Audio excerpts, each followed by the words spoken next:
Good evening, everyone. This is Crystal over to rocksacrossamerica.com and known on Facebook as Rocks or Rocks Across America. And tonight, we're going to start from scratch, and it's going to be, so you want to paint a rock, what kind of supplies should you get? You don't have to be OCD like me, but some of the things that you're going to need are paintbrushes. Okay, paintbrushes is a magnifying glass, some paints. They make these nice little spinners and they sell them at AC Moore's for, I think, $20 I paid for that. And most of these paints were 50 cents a piece. A lot of people just start out with Q-tips. Whatever your price range is, that's what you can get. You can even go to Goodwill and get some stuff there. Some people want markers, Sharpies, gel pens, other pens, lots of pens. Lately people have been using the fuzzy paints, the little fluffy ones. So whatever you feel your knack is, just grab a rock and start doing something. One thing I have here, I don't see a lot of people having them, is a little thing of bags. So if I really have a rock for someone special, I put it in that bag to make sure it doesn't get scratched up. These paints here, chalk paints, indoors only. So one thing you're going to want is some vessels to put your water in and a clean rag. This right here is in case you want a toothbrush to kind of like make a starry night or do anything like that you want to splatter. Again, more brushes. This is just a stir stick for my paint.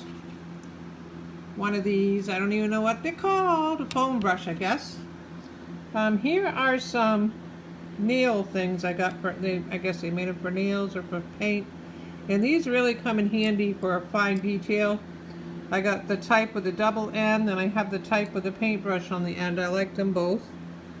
These ones right here are the silicone tips, and there are 5 different ones, and they are very handy too. They really are. They make some pretty discreet lines, and they make some pretty good lines, so whatever you're trying for. You should get a set of really fine brushes for detail work. Here's some more really small ones, and when I'm doing the background on my rock, I want to go across it like this, so less brush marks the better. It's good to have an ice cube tray or a paint palette, something to put your paints in. This is just a paintbrush storage.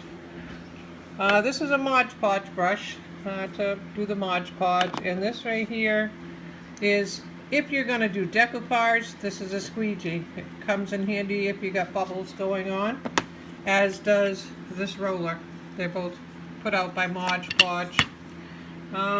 If you're going to do any stencil work, you should get yourself some of these daddy brushes.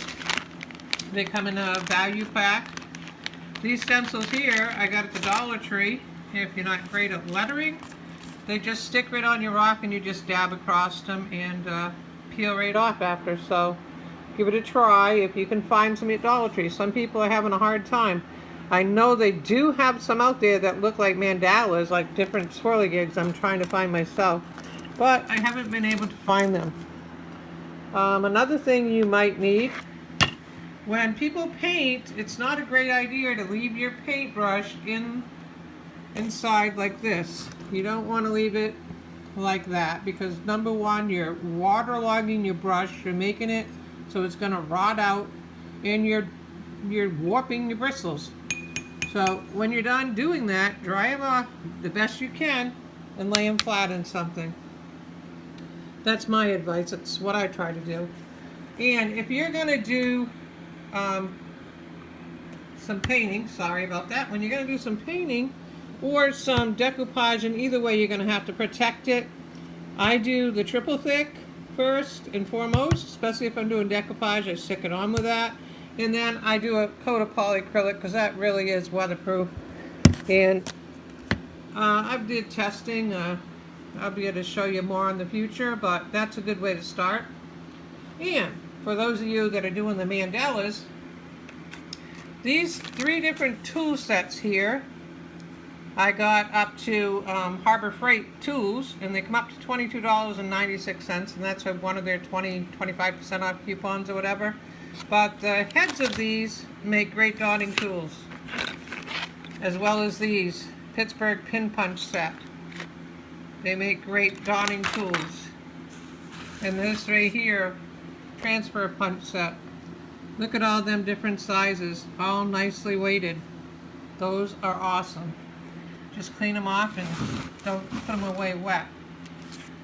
Definitely a must for me is a hair dryer. I need a hair dryer. I'm very impatient. Over here in my junk pile, some scissors, some pencils, tape, even a roller if you need a roller. I have a tray back there for rocks. I have a drying tray up here that I do my decoupage.